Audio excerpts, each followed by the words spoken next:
Bonjour à tous, petite vidéo dans le cadre donc de notre contenu réponse d'experts. Je vous avais demandé si vous aviez des questions supplémentaires concernant l'incident des fameux drones russes tombés en Pologne, et vous avez été plusieurs à poser des questions, on va dire, en matière de caractéristiques techniques du Gerbera, si vraiment ils avaient pu voler jusque-là, etc., etc. Vu qu'il y a de nouveaux éléments qui sont apparus aujourd'hui, eh bien j'ai rassemblé tout ça en une petite vidéo pour, on va dire, faire un tour complet de ce qui s'est passé. Donc dans la nuit du 9 au 10 septembre, l'armée russe a mené une attaque massive de drones et de missiles sur l'Ukraine et entre autres la partie ouest du pays, entre autres les régions donc, de Lvov, Ivano-Frankovsk, etc. Et ça a déclenché un scandale puisque la Pologne a accusé la Russie d'avoir attaqué son territoire avec des drones. Bon, la Biélorussie est intervenue en disant que, voyant que certains drones allaient trop loin, ils avaient prévenu la Pologne pour leur laisser le temps d'abattre ces drones. Et puis finalement, on nous a publié des photos de quelques-uns des drones en question. Bon, alors déjà, dès qu'on a vu les photos, on a compris que les Polonais risquaient pas grand-chose en réalité, puisque, comme vous le voyez sur cette image, ces drones, c'est ce qu'on appelle des Gerbera. Ce ne sont pas des Geran. Les Geran sont ceux qui sont armés. Ça, ce sont des leurs. Ce sont des drones qui servent soit pour la reconnaissance, soit pour servir de leurre, c'est-à-dire pour obliger la défense aérienne ennemie à gaspiller ses munitions sur eux au lieu de les tirer sur les Geran. Voilà. Donc ce sont des drones qui sont plus petits que les Geran, mais enfin ils font quand même 2 mètres sur 2 mètres 50 quand même hein, d'envergure. C'est quand même des beaux bébés. Ils peuvent voler jusqu'à 3 km d'altitude. Et ils ont une autonomie qui peut aller jusqu'à 600 km. Bon, c'est des petits drones qui sont faits avec du contreplaqué et du polystyrène. Mais enfin, ils font quand même un bon 10 kg. Hein, parce que bon, ils ont quand même un moteur, ils ont quand même un réservoir de carburant. Donc, forcément, tout ça, ça pèse un petit peu. Hein, bon. Mais c'est pas extrêmement lourd, on va dire. Bon. Malgré ça, si on regarde quand même les drones qui sont tombés en Pologne, il y a quand même des choses un peu étranges. Un peu étranges. Bon, alors déjà, on voit que y a du scotch. Puis en plus, là, on voit, par exemple, il est tombé dans un champ. Il a même pas endommagé les sillons, si vous voulez. Il a même pas marqué la terre. Alors certes, il va pas vous laisser un gros cratère comme un obus d'artillerie de 122 mm, on est bien d'accord. Mais enfin, il fait quand même 10 kilos.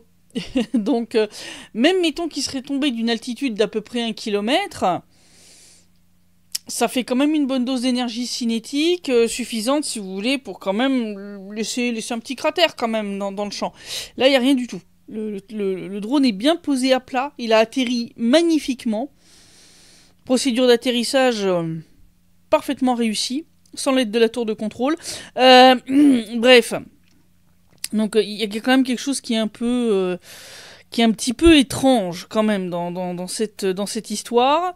En voilà un autre. Alors pareil, hein, il a atterri magnifiquement, bien à plat. Voilà. Et alors celui-ci, semble-t-il, avait des réservoirs supplémentaires. Je vais en parler. Voilà, celui-là, pareil. Pas de trace de quoi que ce soit. Il a même pas dérangé l'herbe. Il a atterri bien à plat et il semble effectivement... Alors ça peut être aussi un de ces réservoirs classiques, hein, puisqu'ils sont équipés de réservoirs de carburant souple, ce qui est un peu logique, c'est moins lourd qu'un réservoir rigide. Voilà, donc là c'est l'angle de vue un autre angle de vue du premier, donc vous voyez il a strictement rien dérangé. Donc c'est un peu étrange quand même, hein. Je veux dire, bon, ça c'est quand même carrément bizarre. Ça c'est alors le plus magnifique, c'est celui qui a atterri sur un clapier, voilà. qui a atterri sur un clapier. Voilà, il a fait de mal à aucune poule, aucun lapin, que dalle. Et il a le nez quand même bien scotché quand même. Hein. Il est quand même du beau gros scotch bien visible là sur le nez. Donc c'est quand même un peu bizarre. Hein, c'est quand même très très bizarre. Donc là je vous montre les fameux réservoirs souples. Voilà, donc ça ce sont les réservoirs dont sont équipés les Gerbera. Alors, normalement, avec ces réservoirs classiques, donc il peut aller jusqu'à 600 km. Donc clairement, normalement, ils peuvent même pas aller jusqu'à Lvov. Donc il est possible, effectivement, qu'ils aient été dotés de réservoirs supplémentaires pour pouvoir aller un peu plus loin, pour aller jusqu'à Lvov. Bon, maintenant, les histoires comme quoi ils seraient allés jusqu'au centre de la Pologne, à 1200 km, ça me semble quand même un peu énorme. Voilà, ça c'est les Gerbera genre en sortie d'usine, hein, donc vous voyez comment ils sont tout beaux, tout neufs, tout propres, et il n'y a pas de scotch à la con sur le nez ou quoi que ce soit d'autre, hein, voilà, ça c'est les drones à la sortie d'usine, voilà, et vous voyez qu'ils ont des numéros de série qui sont facilement identifiables, voilà, donc ça déjà, il y a quand même un truc assez étrange.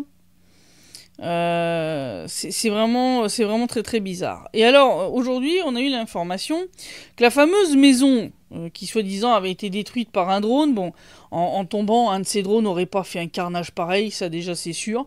Alors Vassili Prozorov avait découvert que cette maison avait déjà eu le toit arraché il y a 2 mois en arrière par une tornade.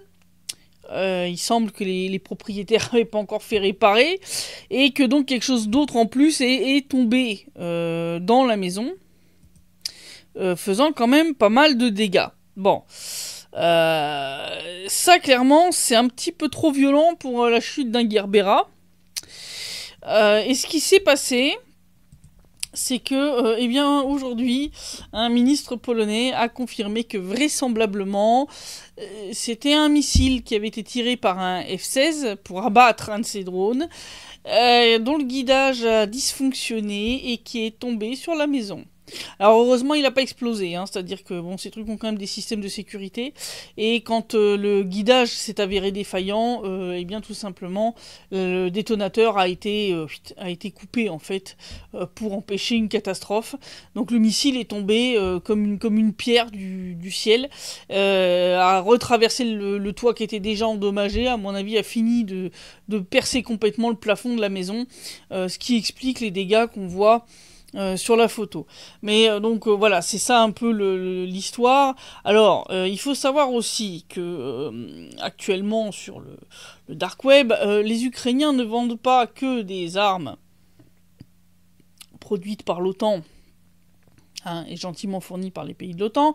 Il se trouve que des gens récupèrent les Gerbera qui n'ont pas été trop endommagés, ou des morceaux de Gerbera qui ont été abattus, les rafistolent et les revendent. Oui, il y a des gens qui vendent ça en Ukraine pour à peu près 50 000 grivnia, hein, prix actuellement, hein, donc quelques milliers d'euros. Et donc vous pouvez voilà, acheter un Gerbera. Il y a même des gens qui les vendent en ligne et disent qu'ils peuvent même les livrer à l'étranger. Bon, la Pologne est juste à côté, je dis ça, je dis rien. Hein, de là à se dire que quelques petits malins ont acheté des drones Gerbera déjà on va dire utilisés.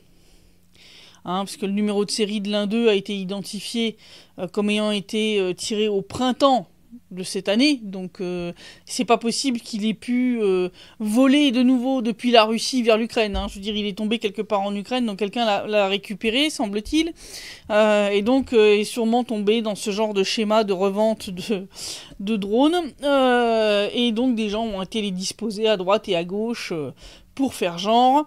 Parce que clairement c'est pas possible. Ces drones n'ont pas été abattus, ça se voit, sinon ils seraient dans un état absolument lamentable. Je l'ai dit, c'est du contreplaqué et du polystyrène. Et de deux, je veux dire, ils sont posés bien à plat. Ils ont ni endommagé le clapier, ni laissé la moindre trace sur l'herbe ou dans la terre. Ils font quand même 10 kilos.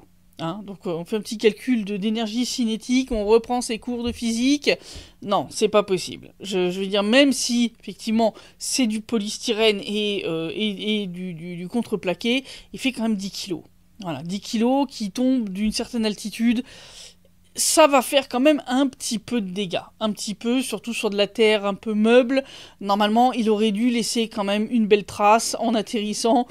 Et il aurait dû se cracher. C'est-à-dire que il aurait dû quand même s'abîmer beaucoup plus que ce qu'on voit sur les photos. C'est pas possible, ça sent quand même le gros fake. Bon, ça s'appelle essayer de créer de toutes pièces un casus belli. Hein, ça s'appelle une belle grosse manipulation, comme ce qu'on a eu à Boutcha ou à Izium, typiquement. Voilà, donc pour ceux qui vous racontent hein, que la Russie a essayé d'attaquer la Pologne, bon déjà attaquer avec quoi? Avec des drones leur. Il semble d'ailleurs que dans l'un de ces drones, une carte SIM ukrainienne a été trouvée.